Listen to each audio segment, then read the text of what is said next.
This conference will now be recorded. I want to thank everybody for joining this meeting. And we want to go ahead and get started, and I'll have Linda start with a roll call, and then we'll go from there. Jamal Smith. He is showing on the screen. Teresa Scott, excused. Fred Royal. Present. Jeff Roman. Is Jeff Roman present? Yeah, I heard him say present. Okay, great. Tammy Rivera. Present. Amy Orta. That was actually Jamal saying present. Okay. Amy Orta. Present. Sean Muhammad. Present. Eric Moore. Present. Mel Mays. Present. Steve Jansen. Present. Tim Box, excused. Nate Hamilton. Present.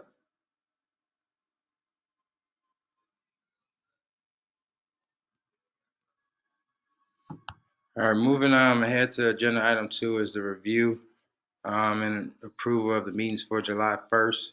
So if everyone had a chance to review those and are good, we can approve those minutes and move forward. So does anybody have issue with the minutes from July 1st? Yeah, there's just one stipulation that I'd like to make, or one addition, that the language from the use of force is from the Attorney General from the state of New Jersey.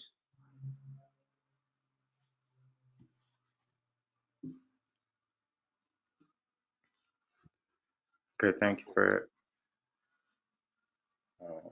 That being said, is there any more changes that anyone see need to be made? Motion to approve with corrections. I second. All in favor? Aye. Aye. Aye. Aye. Aye. Minutes have officially been approved for July 1st meeting. Thank you. Moving forward, we have Karen Roker on the call, and we just want to ask you if you can briefly go over the CJI Data Report and give us some insight about that report and where you stand as well. Sure, and so you don't have to stare at a black box. Hopefully my background isn't too messy here. I put my camera on. I am senior staff attorney with the ACLU of Wisconsin. We are counsel for the plaintiffs in the Collins case, which is the stop and frisk case. The third annual report was filed this morning, and I want to read the following sentence from the introduction, which says, behavior on the street, including traffic stops, field interviews, no action encounters, report writing, and supervisory review of reports, remains mostly unchanged, and the leadership of the department is not focused on accountability of officers who fail to live up to the standards set forth in policy, training, the settlement agreement, and the Constitution. That frankly puts it together probably better than we could. It's a very long report, plus there's a data report. I will note that the racial disparities for Blacks and Latinx persons in traffic stops, and then particularly for Black residents in field interviews and frisks, is worse than it was with the data report last year. And it's appalling. I want to respond to something that came up from a number of you the last time you asked me to, or I think it was the last time you asked me to speak at this meeting, and that was, this is the third year report, what happens after 5 years? We were waiting for this data to come out to be able to say what I'm going to say now, which is the report or the settlement agreement requires 5 years of substantial compliance. We do not, especially in light of how bad things look in this report, we do not believe that this settlement ends after 5 years flat, 5 years from when it was signed, because there is not compliance. There are multiple findings of non-compliance, and we are deeply concerned by that. We are working with our clients to figure out with our clients and also talking to some folks in the city attorney's office about next steps, whether that's mediation or court involvement, but it cannot continue like this. I also want to say, and then I'll be happy to answer questions, and that the Fire and Police Commission, which is also a defendant in the case, and which is right now, engaged in some decision-making about a new chief, has to make sure that any candidate they're interviewing for a chief position is accountable not just for what they promise to do in the future, but for what they have done or not done to comply with this agreement so far. Because, again, this is not the first report to show non-compliance, and it's easy to make promises to say, oh yeah, it'll be great in the future, but this is basically saying, they give a lot of kudos to some folks for doing good training and for things like that, but there needs to be leadership that is focused on making sure that officers on the ground and their supervisors are in compliance, and that has to come from the top. And at least what this report is showing is that as of this report, that's not happening.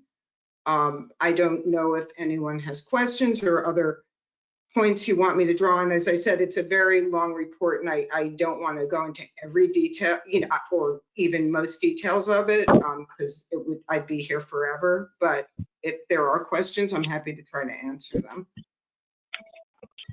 Hi, Karen, this is Jamal Smith. I had a question in terms of public release. Is this something that is going to be discussed for the public soon, so that they can know that it's also?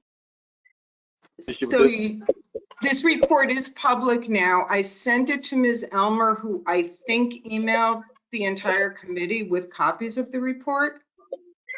No, we have it. I'm just wondering if this is something that's going to be presented to the community at large. Oh, so at this point, our office did issue a press release this morning. We are speaking to people about it. Because we just got it in our hands, we don't have a date or details, but yes, we are talking internally about trying to set up, whether it's in person or virtual, some kind of listening session, question and answer session. That's probably a bit away, maybe a few weeks, hopefully maybe in October or early November, but we are prepared to try to present and also get feedback from the community on what they're saying. And what they think the responses should be. But I also want to say that I appreciate the opportunity to speak to this committee, because I also think that you as advocates for the community have a huge role to play in this. We're the lawyers and our clients, and we can do some work on this, but I also think that the advocacy and the voices of the community to the city, to the police department, to the Fire and Police Commission, talking, saying this cannot continue is equally critical, or more critical, frankly. Karen, this is Tammy Rivera. Mm-hmm. Do you have a sense of when you say they've increased?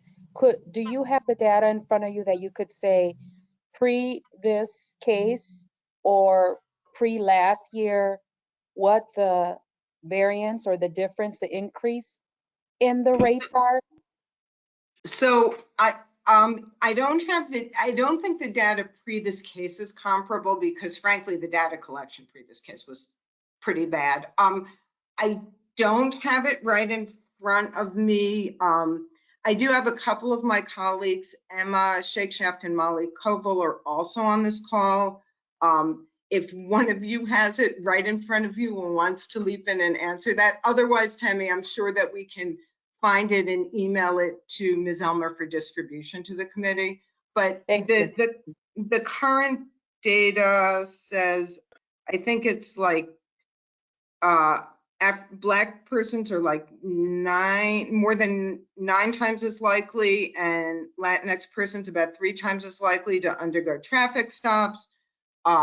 FRISK rate for Blacks is almost 10 times as likely as for whites, and the field interview, which is pedestrian stop rate, is I think like 5.7 times as likely. Those are the estimated stop rates from the report. I mean, and it wasn't good last year, but it's worse this year.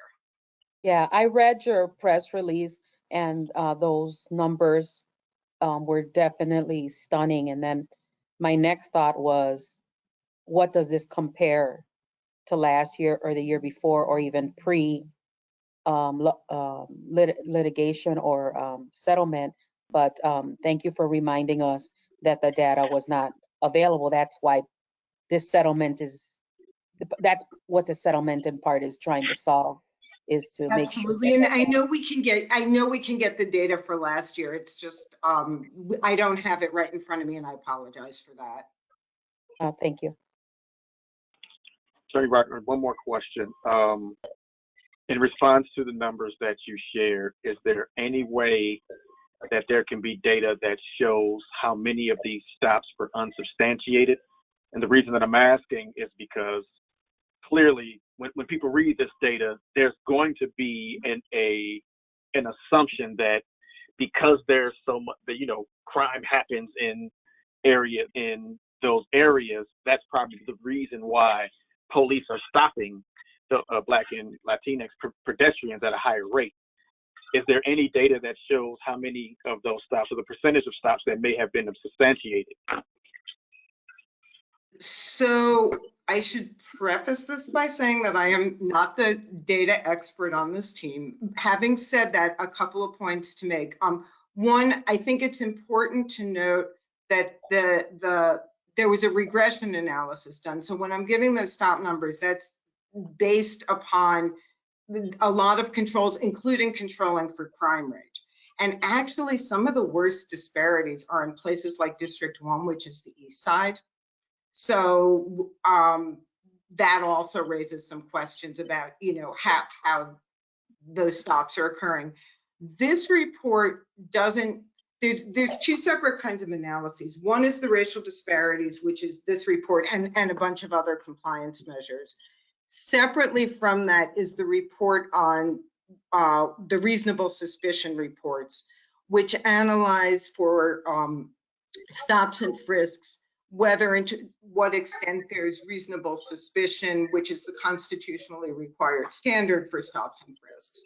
And the last of those reports came out in April. There's another one due next month. And I believe you may have on your agenda today talking about the fact that the report that came out in April found very large numbers of stops, and more than 90% of frisks didn't have evidence to show that there was reasonable suspicion.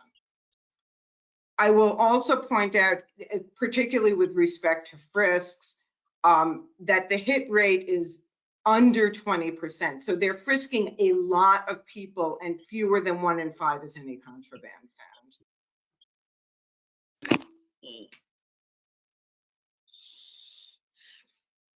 Thank you. So first of all, I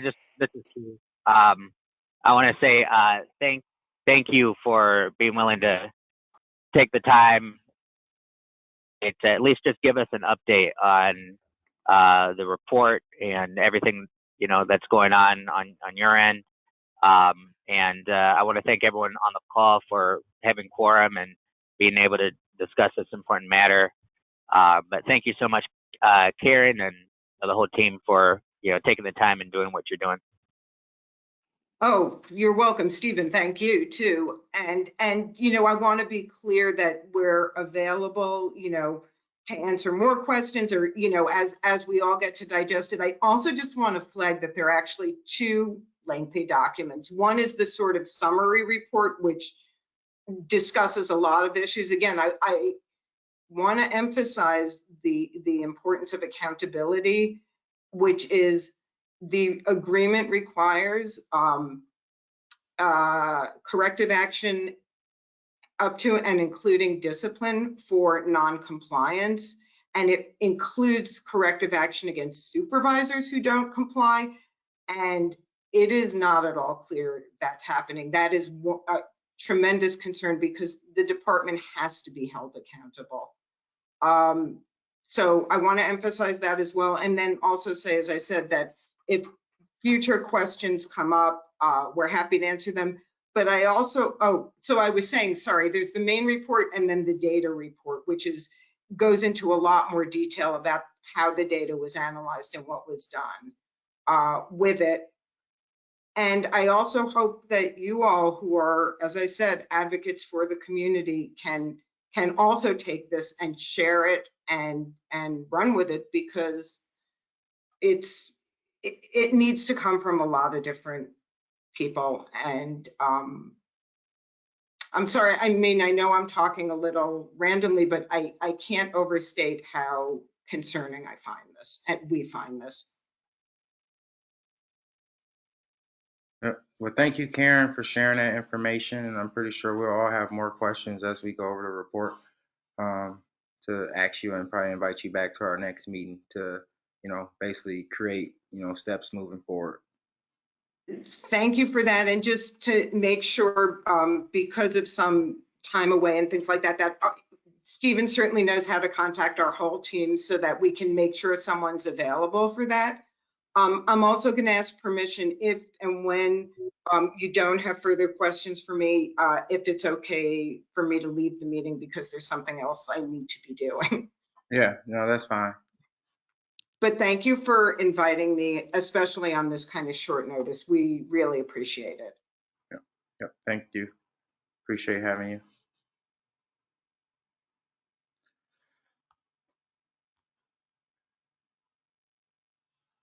All right, so I think, as we get into understanding this report a little better, we have to go over it, and I believe we will, schedule a meeting to talk about this in totality, so we can find a way to address this as a whole. So, that's basically our homework, is to go over this report, make notes of it so we can bring it back to the commission, and we can figure out how to address this within the Fire Police Commission, also the MPD. Chairman Nate, Yes. it's Fred Royal, and I've got a question to the mission of this committee. Isn't it part of our responsibility to get the community's pulse on how they feel about the information that's being released in this report? Yep, I agree. Yeah, it is. So I believe we have to figure out how to, create access to our community members, and get this information out to them. We recently created a Facebook page, so we can share that also on that Facebook page, but we can also reach out to people as well and try to create, I don't know if we want to do a meeting or online meeting where we can invite community members and talk about that. And how soon do we want to do that, and can we do that? So I think that's the biggest question, the availability of this body, and how can we get more things done in a timely fashion. But meeting once a month honestly slows down our ability to do a lot of things. So I just want to respond to that, and I'm not trying to be flippant or anything, but that's what our committees are supposed to be tasked with doing. correct. And I think the community, the research and survey, they've been doing some work, and we can figure out how they can play a role in that. And so is with outreach. So I know we'll get to talking with them later and see how they can focus on making that an opportunity for us, if that works.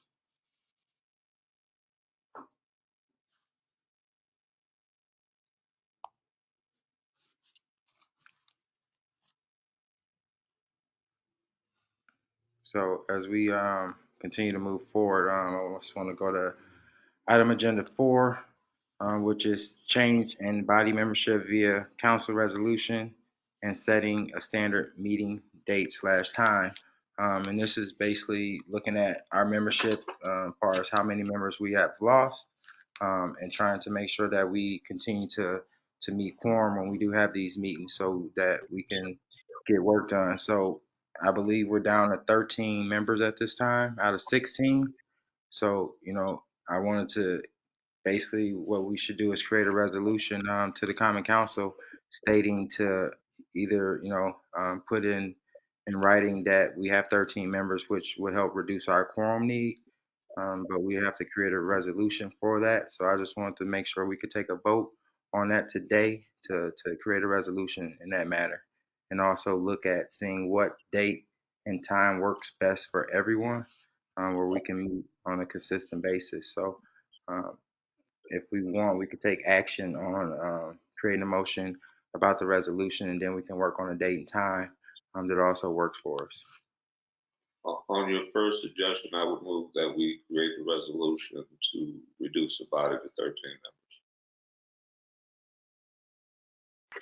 Yeah, I second that, and I know that I want to make this quick just because I know we got a lot to get to. But yeah, I second that motion, and I look forward to anyone can email me or text me so that we can kind of have some discussions outside the meeting and field ideas about maybe even the makeup and the structure, so that we can maybe if anything, if there needs to be like a change in and get possibly other people in the community involved or having some kind of rotation.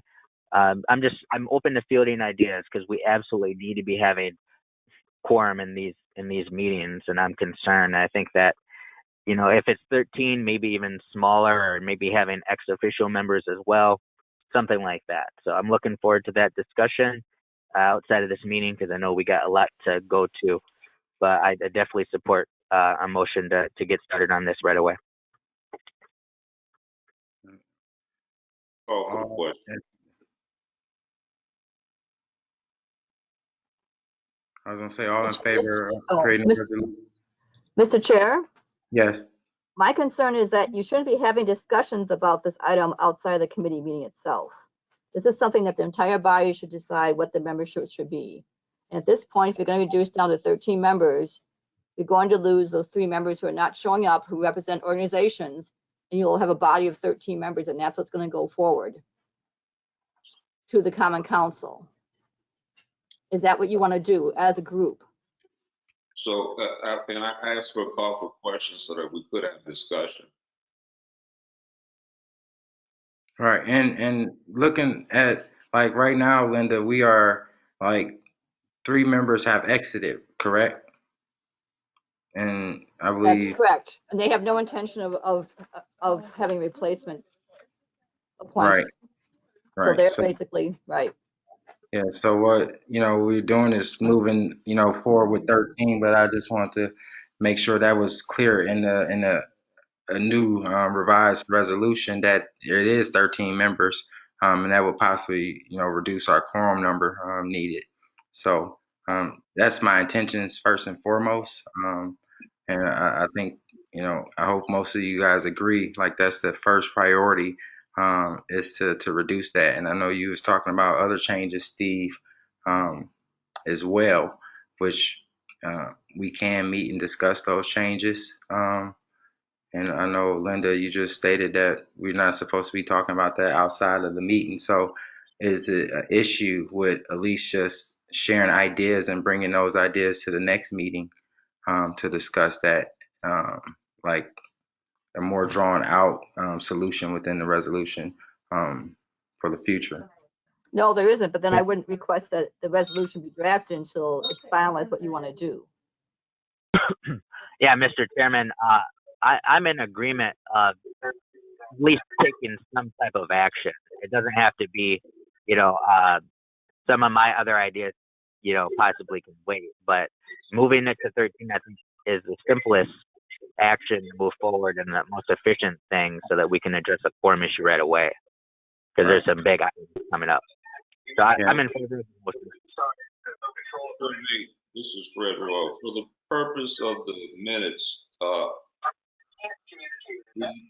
3 organizations that have recused themselves from the committee have formally stated that they no longer are willing to participate and are not going to send a replacement from their organization. Is that correct?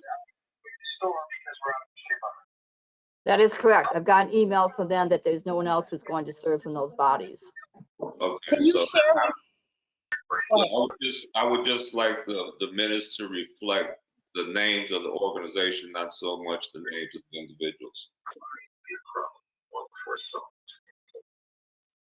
Can you, Yeah, this and is if we could have, this is Tammy. yeah, Can you share which 3 organizations those are?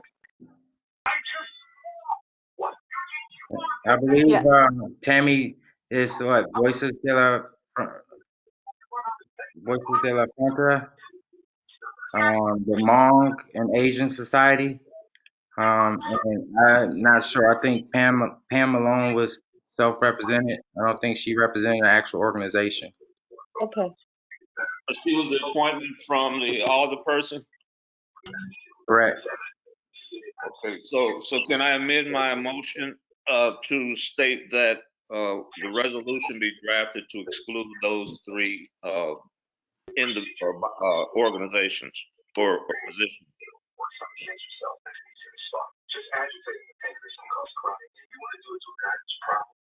I second the amendment.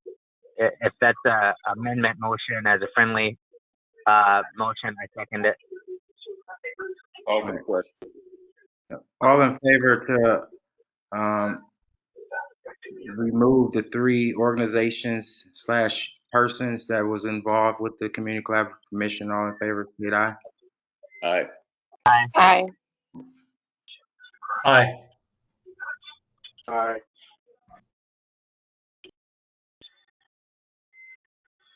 All right. Motion has properly been approved, and we will On the move. main motion to draft the resolution, Chair. Say Yeah, again? we have a second motion now. On the main motion to draft the resolution to the Common Council needs approval also. Yep. Yeah, I think it's called a question now on the motion after the amendment has been accepted. So. Yep. Can you restate that motion, Fred? To draft the resolution to reduce the Community Collaborative Council to 13 members. Second, this is Jamal.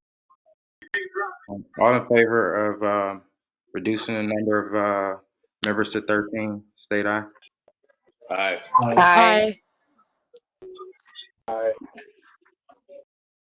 Motion has properly been approved. Motion has properly been approved.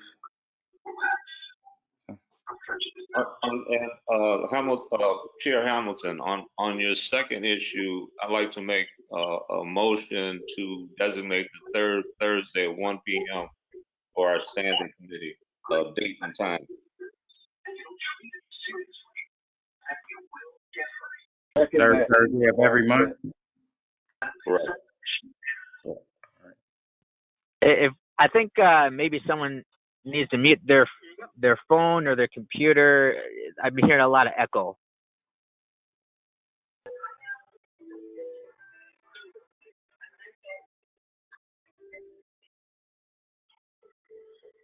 I need a second to Fred's motion. This is Jamal. I second. Motion has been seconded, and this motion is asking that we meet every 3rd Thursday of each month between the time of 1 and 3. All members in favor say aye. Aye. Aye. Aye. Aye. Aye. Motion has properly been approved, and we will be meeting every Thursday. Clockwork. That's clock.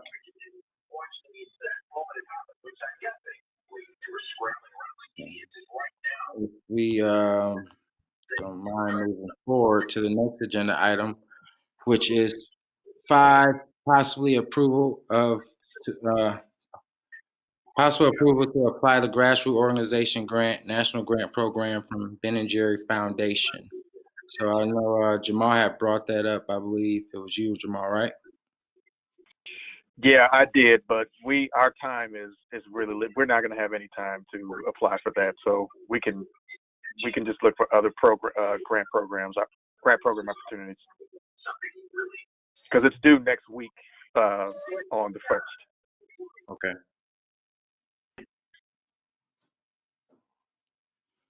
All right, thank you. So moving to the 6th agenda item, approval of the draft resolution on hiring a consultant for community survey. So did everyone get a chance to look at the resolution that was put out by the Research and Survey Committee? Yes. Is there any questions or changes or anything that you saw in there that anyone had an issue with? Was that resolution attached to the document sent out today? Yeah, and also on Legistar as well. But if you go to the Yeah, yeah, Mr. Chairman, I was wondering if I could speak on that as you can a see member of the committee. if you want to go through it possibly real quick and just so people can understand it. Yeah, I just wanted to give a little overview. So, the Research and Survey Committee has taken it upon themselves to have a priority of doing a survey, an annual survey of citizens in the community to get a sense of what their feeling is about the police. And as opposed to, the police surveys, to have a community-oriented survey done. And what we've considered now moving forward, working with the city and city departments, is to have a bidding process take place for this survey, so that it's the city is going to be helping as far as a little bit of the legwork in terms of getting this all set up. But the idea would be there would be several community meetings, and there would be some organizations that would bid on being able to do this survey, because we don't want to do it. We want it done independently, so that there's a little bit more credibility, a little bit more respectability. And so this resolution, the idea behind it is to get this started with a common council, so that we can move forward with this bidding process, and so different survey organizations can present their ideas about how they would do the survey, and we, as a commission, would maybe set up some meetings in the community after the finalists are narrowed down, so that there can be a discussion and more engagement in the community about this survey that the commission is going to be conducting. So it's really to get this started with a common council, to get this bidding process, so that we can hopefully start the survey by the end of the year and really start engaging the community, so that we already have this data with the CJI report, and let's hear about how the community feels about this and really start having these conversations. Chair Nate, this is Fred Royal. I just have a question to the scope of this survey. And because initially I heard you say, I think Co-Chair Jansen, that you wanted to hear the temperature of the community on policing. And I would suggest that the scope be narrowed to the community's temperature to the response to the ACL Collins agreement. Yeah, so this is about getting the process for the survey started. As far as like the details and the scope of everything, all of that can be worked out. I think we'll eventually, once we start getting bids from other community organizations who want to do the survey, some of these technical professionals and whatnot, we can have whatever scope we would like. We can have that as a request from whoever's going to be providing the survey. So that's something that we can work out, and that can be a request that can be made. No, I'm just concerned that depending on your scope, of services that you are bidding for increases or decreases the cost of the survey. Gotcha. Yeah, I mean, so the idea would be we would set up a committee, and whoever, we're going to have several people presenting what their cost is going to be, how they would do the survey, and then we would, as a commission, and as we'd probably set up a committee within the commission to review some of the bids. We would be the ones deciding what we want, basically. So, Fred, if you're a part of it, or other people are part of it, we would have that primary insight in terms of the cost, what we're looking for, what the scope is going to be, and then they're going to let us know how they're going to move forward with that. And we can choose based on cost, we can choose based on data. It really just depends on what the bids look like, and what the organizations say they're going to do. And they'll give a presentation as well. At least the top three, they'll give a presentation, to the community, letting us know how they would do it, and getting some feedback. This is Tammy Rivera. I just want to give some information to this discussion based on our first round of community engagement and input. We went through this sort of similar process of how are we going to get community engagement, and it started getting very complicated and taking a long time. And just so you all know, what we ended up doing the last time was us creating sort of deliverables, right? A couple of things people had to deliver, and then categorizing that based on the number of people they got engaged.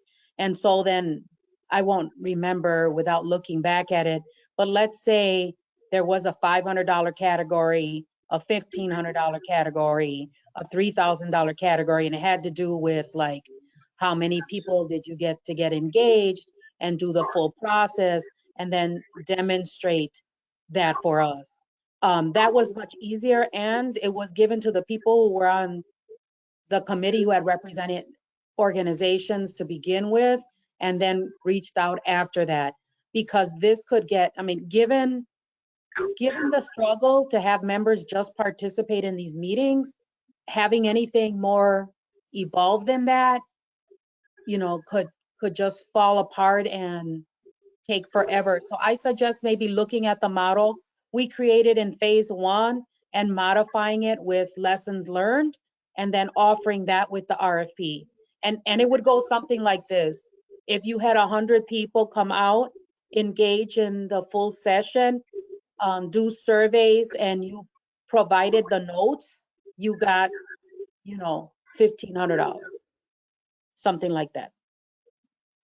So I would say, to Tammy and Fred, a lot of this is very, very important conversation, but several steps a little bit down the line. This is just getting the ball rolling, getting the funding from the Common Council to be able to do this, so that we can really work our muscle. I think it's going to be critical to reach out to Fred, to reach out to people who were previously a part of the committee who did some fantastic work, to really get their input as we move forward. So I'm excited about that, excited about your ideas. And, but, hopefully we can just get the ball rolling so that we can get this through the Common Council, so that we can start building into this and start having these conversations. We did actually have a set of questions several meetings ago. I think it was about maybe 25 questions that had a primary scope of things. But the good thing is, the reason why we wanted to bid this out was so that we as a commission and we as a committee didn't have to actually be doing the survey, right? That the heavy lifting of actually doing the survey, being out in the field and some of that nature, a lot of that would be done by professional organizations who have done surveys for years, So that was the idea behind it. And, moving forward, I think it's going to be just critical reaching out to, Fred and Tammy and anyone who has different ideas about how we can move forward with this. So I'm excited about it, but this is the kind of the first step in that process. So.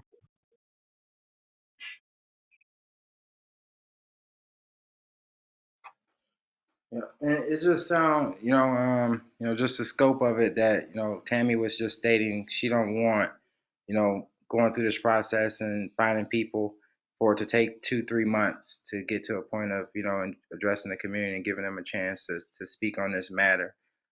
So, do you and the research committee have like a timeline at hand, and how quickly can resolution even be voted agreed upon within the Common Council? So number one, so we're a community organization, right? We're advocates, and so it'll be kind of our responsibility to kind of go to the Common Council, and especially during a election year and whatnot, with not just this item, but also the item in terms of moving forward and taking action with policing in the city overall, with the new data report that has come out. But I would say we do have in the resolution a timeline. Because we've had some quorum issues, we've had to push back that timeline a little bit. But the idea would be the process of the survey would actually, by the end of the year, actually begin. In other words, by the end of the year, in the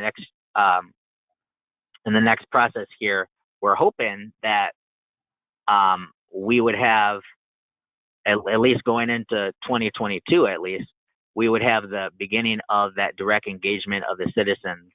Obviously, this is several steps down the line, but we'd reach out to the outreach committee on how to go about this with Amy and everyone. But the idea would be these surveys, as in response to this, action needs to happen. But we also had a lot of discussions about legitimacy and looking legitimate in the eyes of the public. And so there was a concern about the heavy lifting of this, handling it in-house, and also a credibility standpoint from a scientific data standpoint.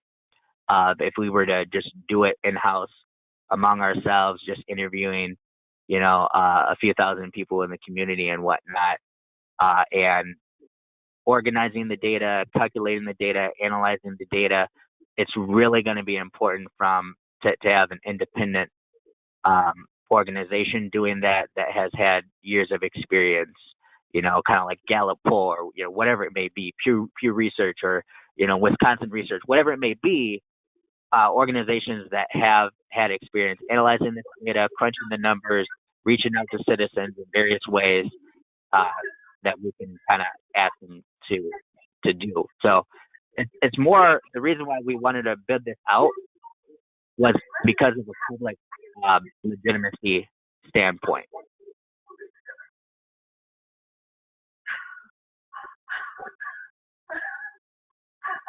Thank you, Steve. With all has been said, I just want to know if we can move forward, maybe, and get a motion to move forward this resolution to start the process.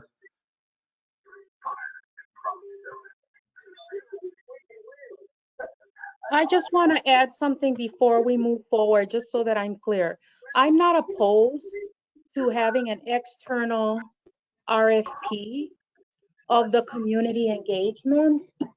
What I would want to lift up is, in our first cycle, what we focused on was ensuring that we had groups who were doing grassroots input in the community, who were credible messengers and who were organizations that live their mission. People from the city who lived in the city, who ran organizations, who had voice and had access to folks on the front line, trusted.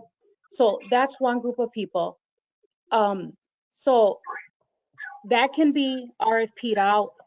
We were just confident that among us were many of those people, right? Fighting that fight. The other part of this that I would like to have separated out is, for the most part, we cannot make an assumption that those grassroots frontline organizations have the capacity or the subject matter expertise to do the analysis of that data. And that is why we separated out those two things. The people doing the engagement and then the people doing the analysis, you know, data crunching and analysis was a research firm, you know, again, with the same lens of a trusted firm that understood urban people of color oppression issues. And so my push here is going to be not to marry those two concepts together. And the other thing is, if you do that, that means you're only leaving the big dog organizations, nonprofit organizations in the line of doing that work, because they're the only ones who have that type of infrastructure. And in my observation in the nonprofit world, those larger institutions have lost, for the most part, connection to the front line. And it's those raw, new and upcoming and middle organizations that have that. So I just want to push to separate out the two functions of data analysis and community engagement. And I would concur with Tammy. Yeah, I mean, I do agree with that. The idea of the bidding would be there would be a research firm that has been doing experience for years, but all of that is really dependent upon what research firm we choose, whether it's large or whether it's small. That's all dependent upon us. But at the end of the day, in terms of outreach, it's going to have to be us that's directly engaging the community, telling them about the survey, marketing the survey, passing out postcards, passing out paperwork, going to different community organizations to get people engaged in terms of taking the survey. So there's the outreach component of us directly talking to citizens, and then there's the actual survey component, which would be more like experienced data researchers and whatnot. So, but all of that is kind of a little bit down the line. I do think it's important for us to. Another important discussion was we wanted to do something that was unique and different, where we would be able to. We didn't want to do the same process of something that's already been done. And that was one of the discussions that we had, which was, okay, well, why are we doing all this legwork for a survey? We don't want this to be just another police community survey that comes out every single year. We don't want this to be something that's already been done, because people are going to ask, well, this has already been done. Why are you guys doing this again? We really wanted to have this as something that is expansive, within reason, but also something that we can kind of, we can kind of tweak as we move forward, and have this kind of an annual thing to get a sense of how the community changes with the data in terms of how they're feeling and yeah. So we'll see how this goes. I don't want to take too much time, but I'll leave it to you guys in terms of the motion and whether you guys want to move forward with this. But there was a lot of discussion and a lot of really months of crafting this in terms of the resolution and coming up with questions, and also communicating directly with city departments about really organizing this. So I thank you for your time, and I look forward to bringing a lot of these ideas moving forward, and to make sure that everyone's voice is heard on this. Thank you. Yeah, so, basically, Steve, I don't, like, within the resolution, I believe it's really just stating, even like what Tammy's saying, is having grassroots organizations, be a part of this when it comes to, data collection, and then hiring just a research firm to, crunch those numbers after grassroots organizations and community advocates that have been doing the work reach out to community members as well. So not just giving that authority to an outside group possibly to get into the community and figure out how to connect with people, saying, hey, we as a body, we have access to our community members, and a lot of people within this commission does have access to grassroots organizations that can help with data collection. So it's basically saying, hey, let's us do that part first and foremost, and then hire a researcher.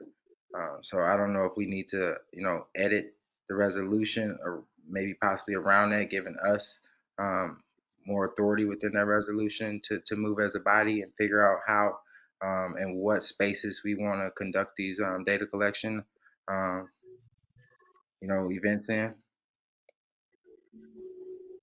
Yeah, I mean, this is the voice of the whole commission, so I'm willing to, listen to that. I think the committee is. So if someone wants to have a friendly motion to change or tweak something or add something, I'm fine with that.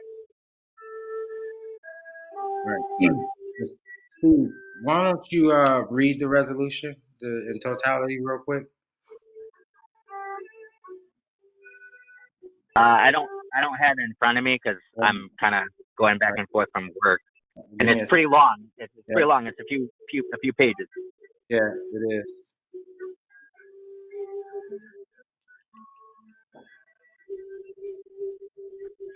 And I don't, But I will say that in terms of us being able to do the survey, because we haven't had quorum, the survey, when the survey happens, is going to get delayed. And there's a lot of hot button issues that we can be engaging in the community with. And so there's a little bit of urgency in terms of getting this through as soon as possible through the Common Council so that we can really start to engage the community on this survey.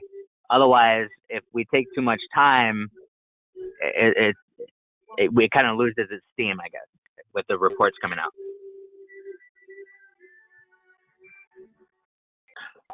This is Fred, and I would just suggest that we be diligent and deliberate in what we do. If we want something that is quantitative and qualitative, as far as being irrefutable, it would be more prudent to be cautious and go slow and deliberate rather than to rush it, especially if we don't have a clear resolution that directly and specifically asks for the outcomes that we're trying to obtain. So I would motion that we table this resolution and bring it back with the language that reflects the sentiments that Tammy Rivera just expressed about separating the responsibilities of data collection to the community and then developing the outcomes to a research company.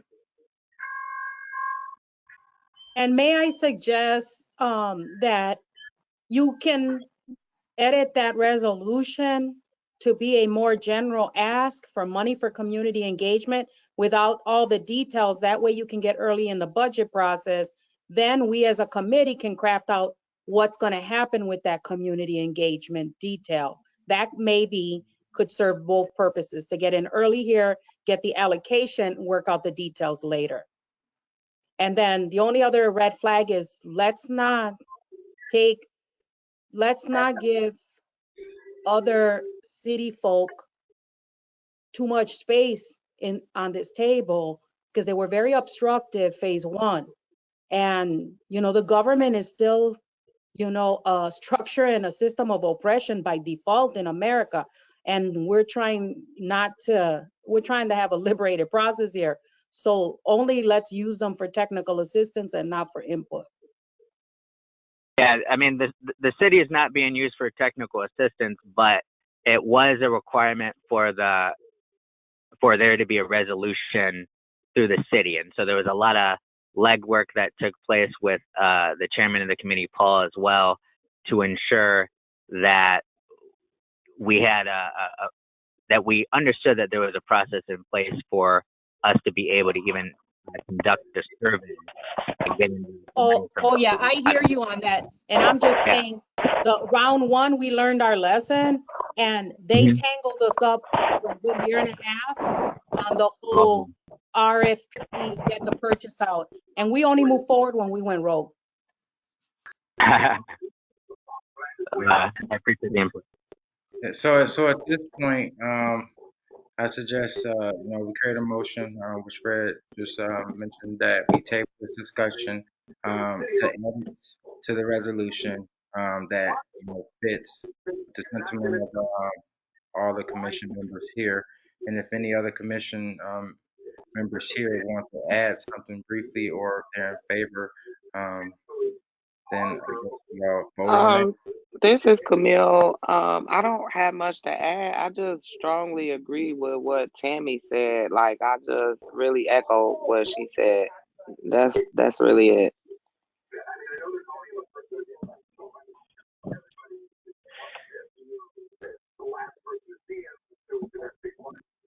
Well, once again, can we someone create a motion to table this to further edits take place in the survey and research resolution?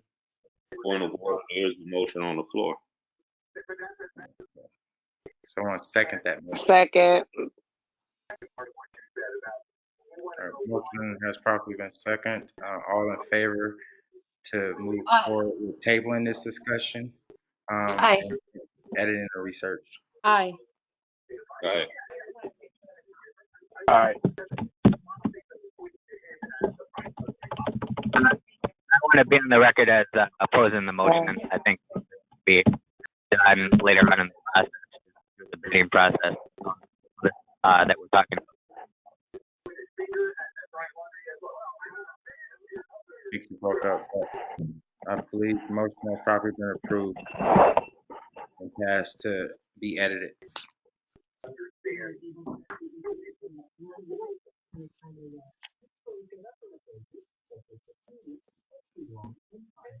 One second. The next agenda item number 7 is the action on a CCC request that the City Attorney's Office coordinate with MPD CJI to provide response to questions and issues raised by Community Survey and Research Committee regarding the MPD data provided by the FPC per term /ACLU Settlement Agreement.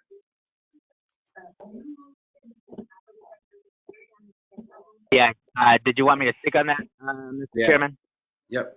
Yeah, just real quick, just briefly. So the idea behind this is, so with the CJI report, we have a lot of data, but all of that data is related to settlement agreement. But there's a whole host of data that we were talking about in the Research and Survey Committee that is not really necessarily related to the settlement agreement, but also demonstrates disparity in the community when it comes to policing. We're talking about like a Breonna Taylor situation, like no-knock warrants, things like that. So this is a request. There's been some by members of the committee to try to reach out and get data, and there's been some difficulty with that. So this is kind of more of a request to have a little bit more cooperation when it comes to the city on things like no-knock warrants and other requests that we have in the committee. Excuse me for 1 second, Steve. Whoever's typing right now, can you either mute yourself or stop? That will be caller number 7. Caller number 7, you hear everything you're doing? Can you please mute yourself at this time? Thank you. All right. Go ahead, Steve. I'm sorry. On a Republican bill that would prohibit public schools from teaching students and training employees about concepts such Steve, you still there? A Republican controlled. Yeah, I'm there. I don't know if everyone heard that or if anyone can hear me. So, okay. I guess I'll just repeat real quick. So in our research and survey committee, we've been trying to get some data that's different than the data that we get in the CJI report. The CJI report, their data relates to the settlement agreement, specifically with Stop and Frisk. But there's other data available from the city that relates to community, events with the community, but it isn't related to the settlement agreement. So these are things like no-knock warrants, the Breonna, like the Breonna Taylor situation. We've members of the committee have tried to reach out to the city to try to get some data that's not related to the settlement agreement, and this is just a request to have more cooperation in that regard, to try to get more data so that we can kind of really expand our oversight as a commission and as a committee and advocate for people in the city. The Johnson family started a GoFundMe. Chairman Hamilton? Yes. Hold on for 1 second, Paul. Whoever caller 3 is, who's caller 3 or 1? Caller 3, I believe it is. We had some type of insurance, but Caller 3, I believe your TV is in the background. but all across I believe the host can mute people, so Linda should be able to mute that person. I think caller 1 and caller 3 are Steve Jansen and Camille Mays. I believe. I did mute caller 7. I'm not sure who that was. Right. No, I was on mute. Okay. Not Camille, it's someone else. I'm on mute. So it's caller 3. Okay, I can mute caller 3. Thank you. All right, go ahead, Paul. Thank you, Chairman Hamilton. I just wanted to clarify that the data that we're referring to is the settlement data. It is the data that the MPD was required to upload to the Fire and Police Commission website. We're talking about the same data that CJI is looking at. And I have downloaded all that data and put it in a database, and I'm attempting to analyze that data, which was the intention of putting the data out there. And I could be wrong, but I don't think anyone else from the community has even attempted to look at this data. And I've been doing a deep dive into it, and I can tell you there's a lot of issues with that data that CJI is not talking about. And I've submitted numerous questions to Inspector Boston Smith, Jack McNally from the Fire and Police Commission, Christine Cole from CJI. And apparently they got tired of me asking questions, and they said, go to the city attorney. The city attorney's office is the single point of contact on the settlement agreement now. So the city attorney contacted me and said, give me all your questions. And I provided a list of those questions on June 3rd, like a few days after they asked, and they have not even responded to my emails. And I've sent 4 or 5 emails with additional questions and issues since then, and they haven't even bothered to respond at all. And so we're talking about the settlement data that MPD uploaded to the FPC website. There's many issues with it. I won't go into detail right now, but there are many issues with it. But I'll give you one thing that you should be aware of. CJI is not looking at searches. They're looking at stops and frisks. Frisks are not searches. There's a whole world of investigation that the police are doing. They're searching vehicles, they're searching people, and these are not frisks, they're searches. And we're doing no investigation into what's happening with these searches. Nobody is doing it. I know I don't want to go on too much farther, sir, but I just wanted to call your attention to the fact that we're talking about the settlement data here, okay? So I need help. I need you all to get behind me and really demand that the city attorney respond to my questions, because they asked me to submit them, and now it's been over 3 months and they haven't even bothered to even say hi or bye. So I'm just asking for a little support on this. So Chairman Nate, this is Fred Royal.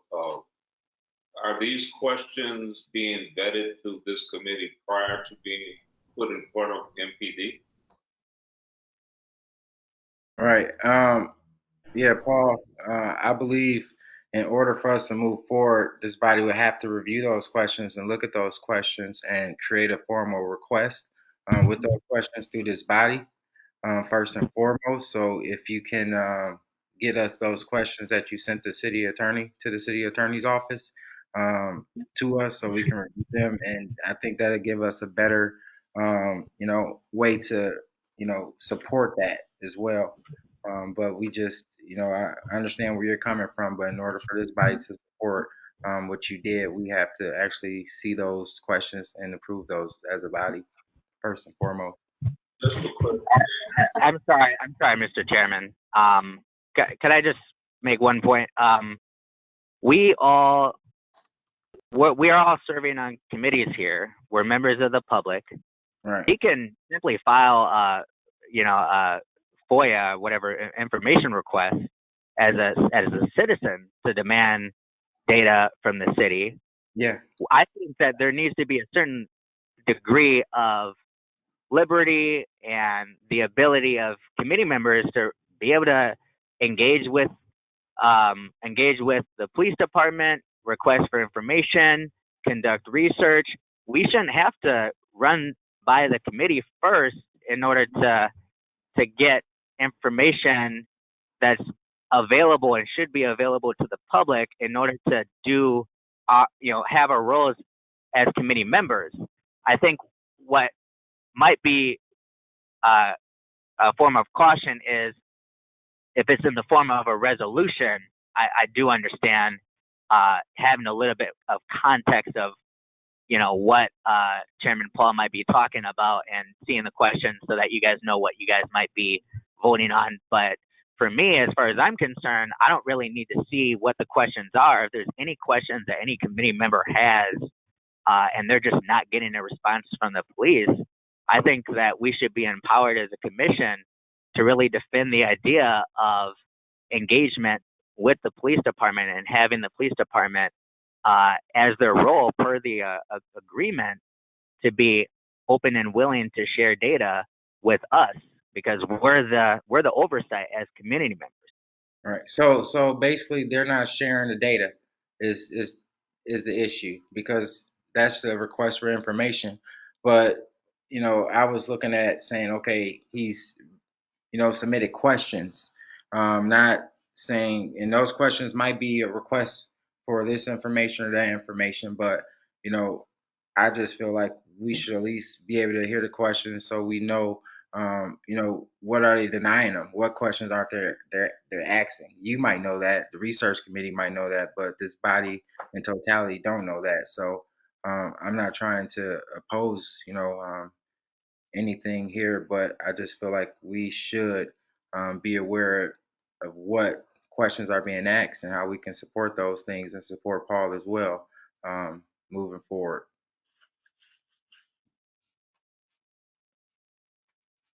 So you get what I'm saying? I'm not saying, a request from information, if that should be, a no given. But if there's other questions that he's asking the city attorney's office and they're not responding to the specific questions, just what are those questions? And why aren't they responding? Or is it appropriate for these questions to be asked to the city attorney in that manner? Or do we have to find other ways to get those questions asked? Yeah, I mean, Mr. Chairman, I mean, there's no right or wrong way. I'm just advocating for what my perspective is, and I just think that everyone should advocate what their thoughts are, and then we just vote on it and just kind of move forward from there. But I love the engagement. I love the ideas. So good stuff.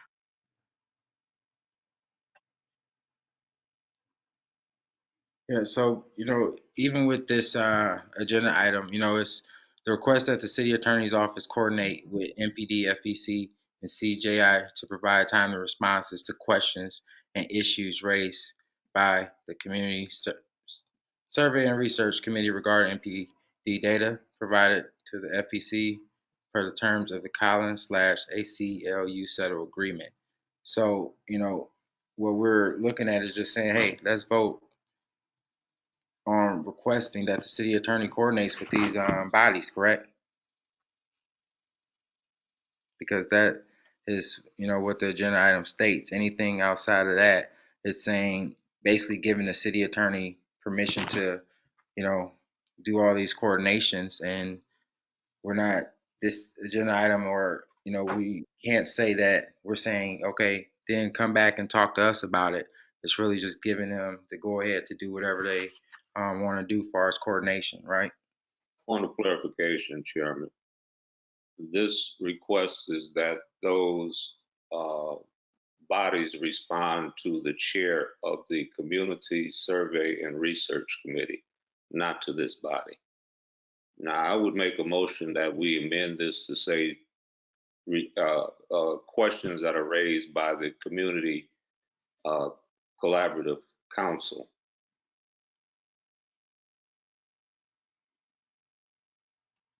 Yeah, I mean, I would second that. I mean, in my opinion, from what I understand from is if any member of the CCC has, per the settlement, questions that they have for their own research or advocating for the community, that the city needs to do a better job of responding.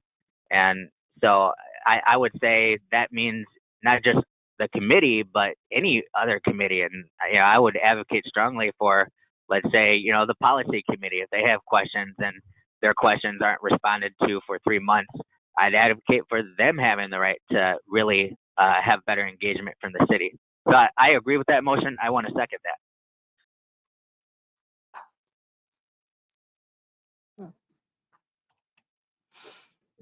Is anybody opposed to that motion?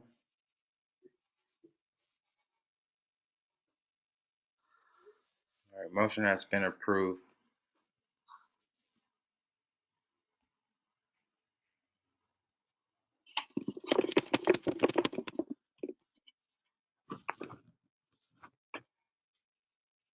So I believe at this point, what we look at is still getting those concerns, and in this body, being addressing that, through this body. So if Linda can get those questions, maybe we can, get those over to the city attorney's office through this body, and not as just individually.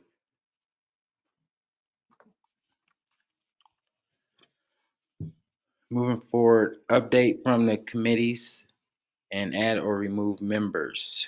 So is there any updates at this time from any committees? Point of clarification, Chair, there are 2 agendas that have been posted, and one, number 8, is the use of force SOP that's being presented at FPC tonight. Yeah, I think that's commission position on the draft use of force language is moved to 11 on the new agenda. Okay, thank you. Yeah.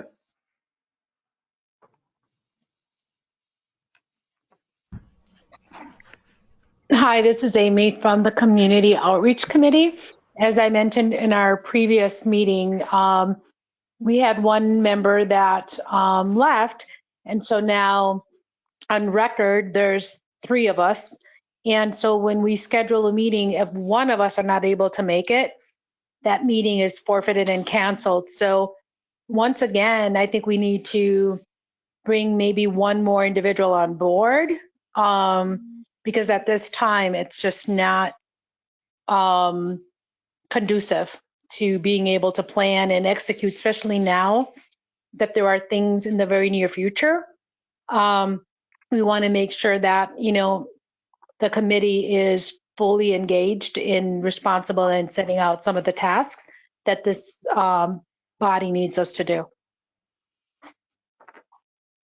All right, thank you, Amy. And I'm hoping with us creating that Facebook page that we can maybe get more community members to become a part of these committees and see what we're doing in a whole here and in our individual committees, so we can actually reach out through that and ask people to support the outreach committee in that way. So hopefully we can get some more members, and I can get you some names and emails that we come up with through that act. Great. Thank you. All right, does Jamal do the policy committee? Yeah, we do. So we had our first community-oriented policing engagement plan meeting on earlier this year. Well, what was that, in August? But there are some updates that MPD has to make after a presentation that was done by Carlton Mayers around what actual engagement looks like in terms of developing this plan, as well as he talked a little bit more about his community-centered model and making sure that there's more of of accountability that happens even more so outside of FPC. So the MPD wanted to go back and make some alterations to some of the data and the reporting that they wanted to do. So our next meeting is October 5th. So we'll start to dive more into the process of getting more language to begin developing the engagement plan, as well as what that looks like in terms of like having town hall meetings, hubs, kind of similar to what we did for the first community report from CCC, as well as similar to the blueprint for peace. All those details are something that are being discussed moving forward for this planning process. Let's leave it on.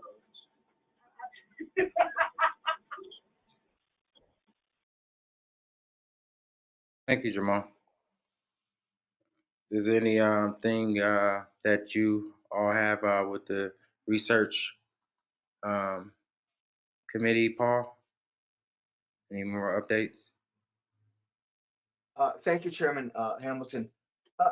Just that we've been meeting regularly, and we've been going over that data that I referred to in those questions, and I just wanted to acknowledge that I will send you a list of the questions that I sent to the city attorneys on June 3rd, and the additional questions that have emerged since then. And I didn't mean to intend that those answers would only be given to me.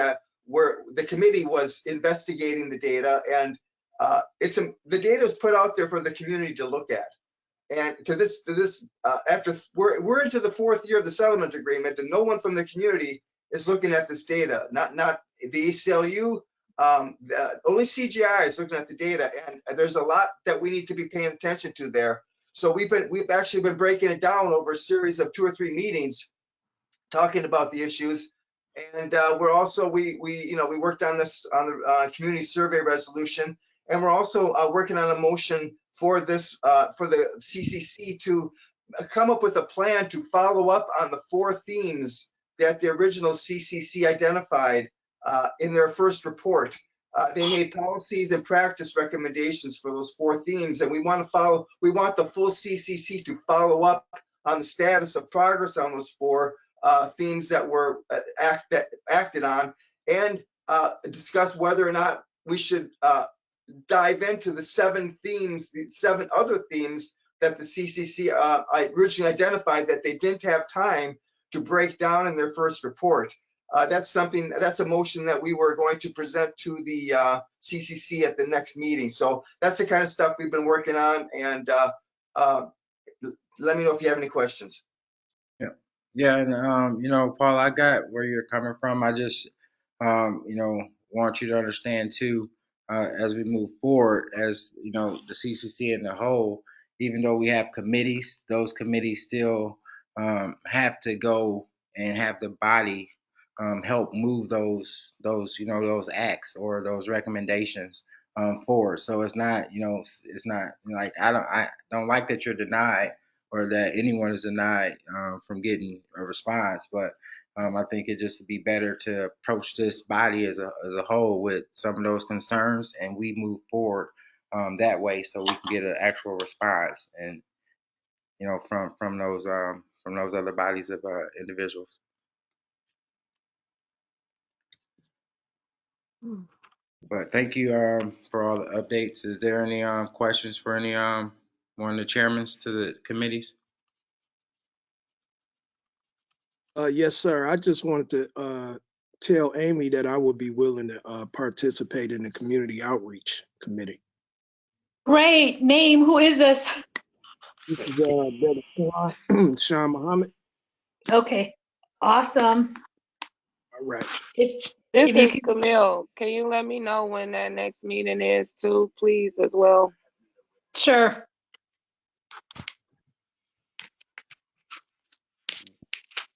Thank you. Camille, does that mean you wish to be a member? I would like to know when the next meeting is. I would like to keep up with the status. If it's anything I can help to get some things moving along with the community outreach, I'm open to that, yes. Okay, but not officially a member at this time. Right.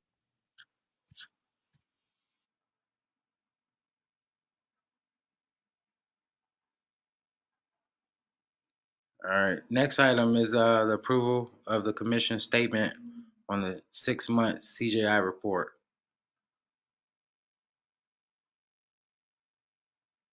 So I don't believe, Linda, there's not a statement that was created yet, correct?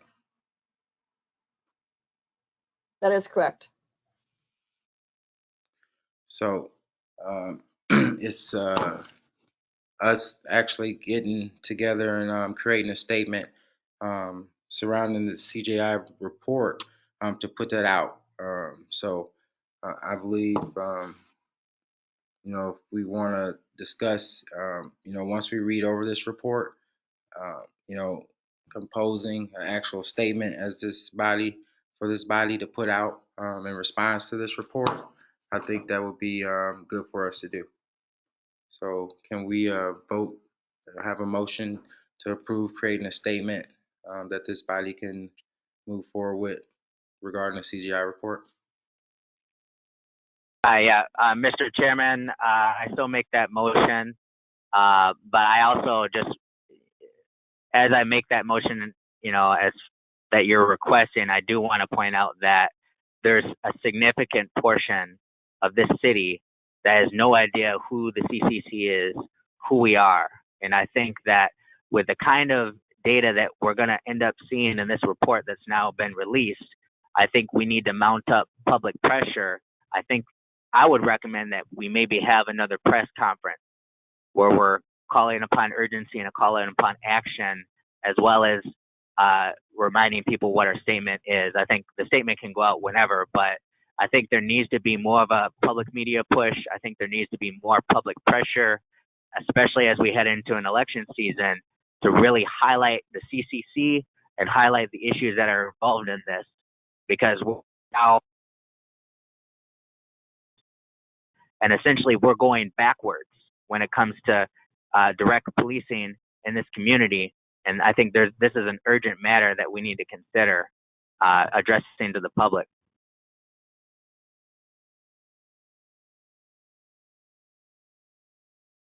Anybody else have any take or agree with doing a press conference?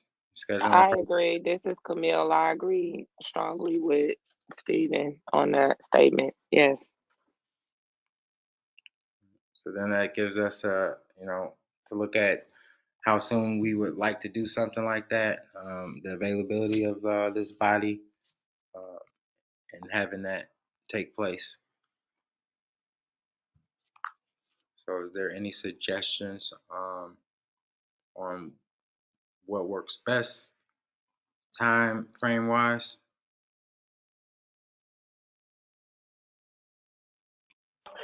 Didn't Karen say that they would be looking to present the information from the CJI report within sometime in October?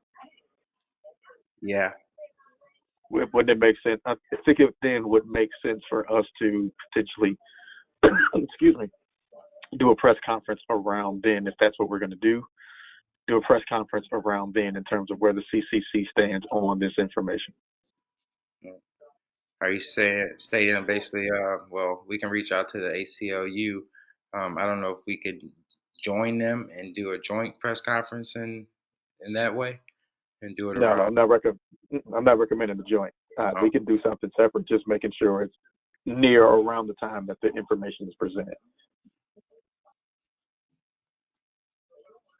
Because it can either be us making a statement before they release the information, or actually once they release it, then us come out and say, as the CCC, this is where we stand on hearing the information of the report.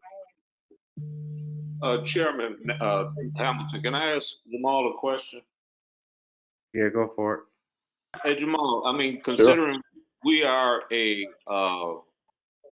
product of the Collins settlement, why would you be opposed to having a joint press conference with the ACLU? The only reason I said I wouldn't necessarily be opposed to it. The only reason I was saying that was just speaking to Steve's point about people not knowing who we are. So would it make sense for us to do one separate? If we want to do it with ACLU, because yes, we are a part of that settlement, I'm fine with that as well. I was saying that we could also consider us doing it individually as well. Totally, I totally yield to the consensus of the council, of the commission. All right. Either way works. Yeah. Yeah, looking at it, if we're not meeting till the third week in October to actually create a statement and vote on it, that means we wouldn't be able to do an actual press conference after we took a vote on a statement. So I don't know if we want to, work together to create a statement sooner and have a short meeting where we vote on this statement prior to the third meeting of next month, maybe a 30-minute meeting in between or at the beginning of October at some point where we vote on this statement and also create a schedule of with the ACLU. So would anyone be opposed to that? I want to, I guess, make that as a formal motion, I guess, for that process. I guess we're joining both those ideas together, so I'm in agreement with that. Can someone restate the motion?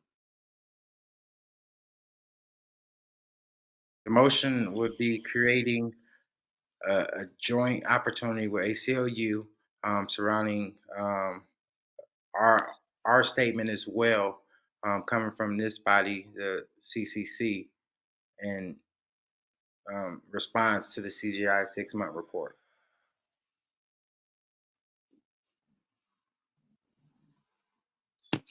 So let me see if I can attempt to restate this motion succinctly. I would move that we develop a statement in response to the CGI's report by October 8th and hold a special meeting for the purpose of approving that statement.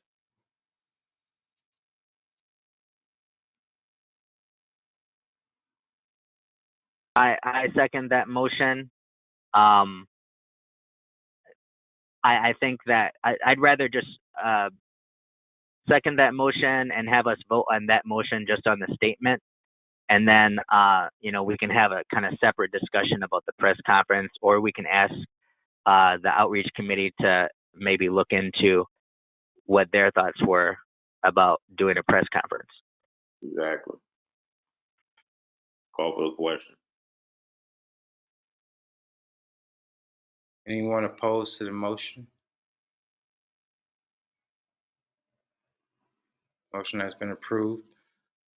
And creating a report by October 8th and coming back in October 8th is, what date is that? Friday. Friday, October 8th. Is it a Pacific time that works for everyone to maybe meet for 30 minutes?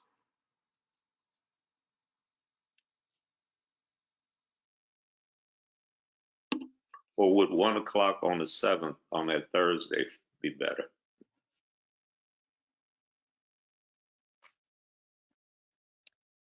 Thursday actually works best for me. I will not be available all day on Friday the 8th. So as a friendly amendment, can we amend the date to 1 p.m. on Thursday the 7th, October 7th?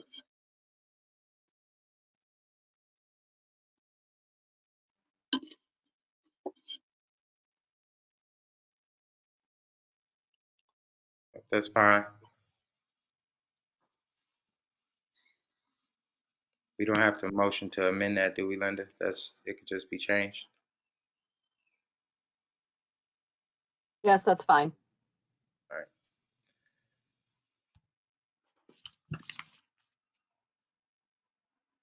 So I don't know if everyone's on this call, so I guess if some people might have left, let's get an email out to members that aren't here as well about that information. Update. The next agenda item is agenda item 10, which is the update on the status of the police chief. I received an email today from Edward Fallon that they will be conducting an interview with the acting police chief, Jeff Norman, for the permanent chief position at their upcoming October meeting. So they are looking for questions, that might come from this body and what, they should be asking of Jeff Norman in this meeting. So I don't have an exact date on that meeting at this point, but if anyone have any questions, can they please send those questions or forward them over to me, and I can forward them over to Mr. Fallon.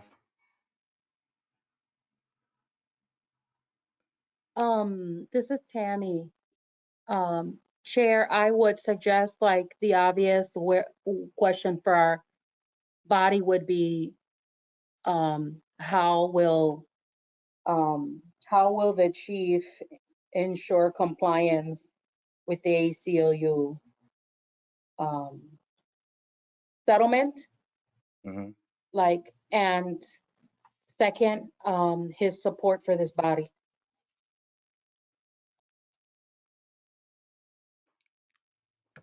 Thank you, Tammy.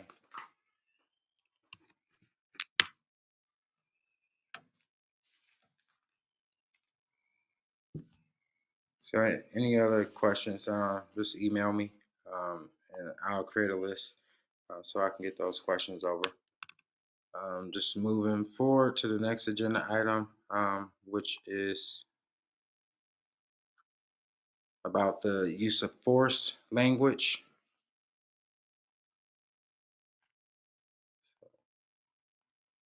I know Fred, you brought this up earlier. Did you want to address that right away? Yeah, real briefly, the Fire and Police Commission is considering updating the use of force policy with the same definition of objectively reasonable as being the standard for authorizing the use of force. There are some improvements to the use of force policy because it asks for officers to have the duty to intervene. There's a caveat that says anytime an officer draws his weapon, he has to report that as a use of force action. There's also mandates that have officers have to get medical assistance to anyone who is claiming to be in distress or medical distress. The only issue that I have with the policy is that the Attorney General for New Jersey inserted additional language to what is acceptable use of force, and that is force can only be used when it's objectively reasonable, necessary, and proportionate to the amount of resistance that an individual is displaying to obtain a lawful objective. It also, the proposed language that I have forwarded on behalf of the NAACP states that officers cannot use force in retaliation or to intimidate an individual, such as they did when they stood on Mr. Sterling's ankle in the parking lot at Walgreens. And I'm just asking for the Community Collaborative Council to support the language that is being proposed by the NAACP.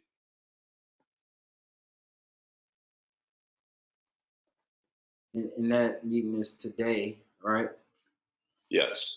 Right. Is that an actual vote on that, or are they just reviewing it? It's in the policy committee, so it'll probably be for review, and then if approved there, go to full body for approval. Is commissioners, are y'all in favor of supporting those changes that Fred stated? Commissioner who? Yes. Other commissioners, like you all, the body. Well, I know Cocroft is, and I believe her name is Olivera. Yeah. I don't know if Ms. Kessler is. I haven't had an opportunity to speak with her, and I believe she chairs the committee. Okay. Within this body, does everyone agree with those changes? And then I believe we can either, as a body, sign on with the ACLU and support it. I mean, with the NAACP and support those amendments. Yes, I agree. This is Camille. So basically at this point, Fred, just create a motion that this body is in support of the NAACP. Well, I move that the Community Collaborative Council support the language promote forwarded to the Fire and Police Commission use of force policy 460 to reflect the language that the NAACP submitted. Second, Jamal. All in favor?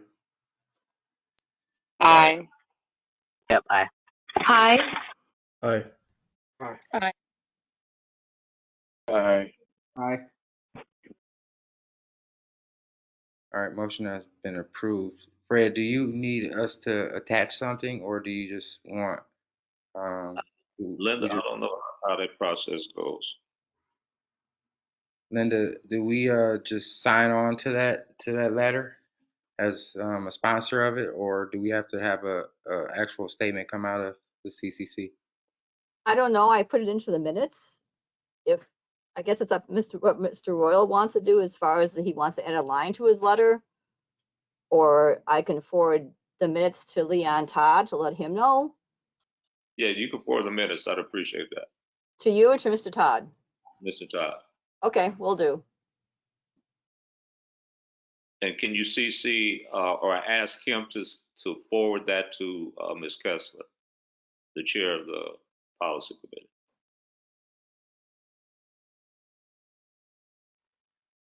I will. Thank you. All right, well, that concludes our agenda for today.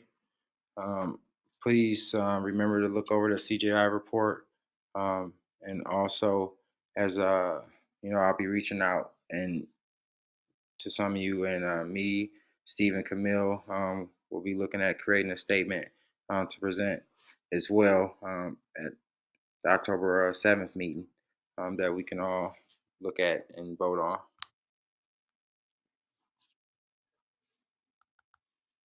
All right, sounds good. All right, so you guys enjoy your evening and your weekend. Thank you. Thank you. Good afternoon. Have a good weekend. All right, you too.